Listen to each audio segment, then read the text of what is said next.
ఒక ఊరిలో రామయ్య అనే రైతు ఉండేవాడు.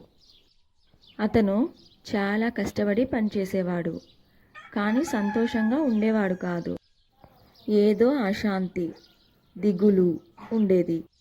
ఒకరోజు రాత్రి అతని ఇల్లు చీకటిగా ఉంది. అప్పుడు రామయ్య దగ్గరికి ఒక ముసలావిడ వచ్చింది. ముసలవ్వ రామయ్యతో ఇలా అంది, "నువ్వు నీ ఇంట్లో చిన్న దీపం వెలిగిస్తే చీకటి పారిపోయి ఇంటికి వెలుగు వస్తుంది. అలాగే నీ మనసు ప్రశాంతంగా ఉంటుంది" అని చెప్పింది. రామయ్య సరే అని అంటాడు. కానీ కొంచెం ఆలోచిస్తాడు. ముసలవ్వ చెప్పినట్లు చేస్తే నా మనసు అంతా ప్రశాంతంగా ఉంటుందా అని ఆలోచిస్తాడు. రామయ్య ఆలోచన చేసి ఒక దీపం పట్టుకొని తన చీకటిగా ఉన్న ఇంట్లోకి వెళ్తాడు.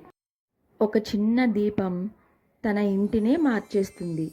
ఎంతో వెలుగునిస్తుంది. రామయ్యకు ఎంతో సంతోషంగా అనిపిస్తుంది. అలానే ఇంటిని మొత్తం రామయ్య దీపాలతో అలంకరిస్తాడు. ఆ ఇల్లు చూడడానికి ఎంతో చక్కగా ప్రశాంతంగా అనిపిస్తుంది. అప్పటి నుంచి రామయ్య ప్రతి సంవత్సరం అందరితో కలిసి దీపావళి పండుగను జరుపుకుంటాడు. రామయ్యకు అదే అసలైన దీపావళి పండుగ.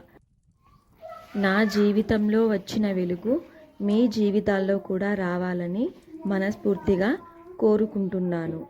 ఈ కథ మీకు నచ్చినట్లయితే మన ఛానల్ను సబ్స్క్రైబ్ చేసుకోండి.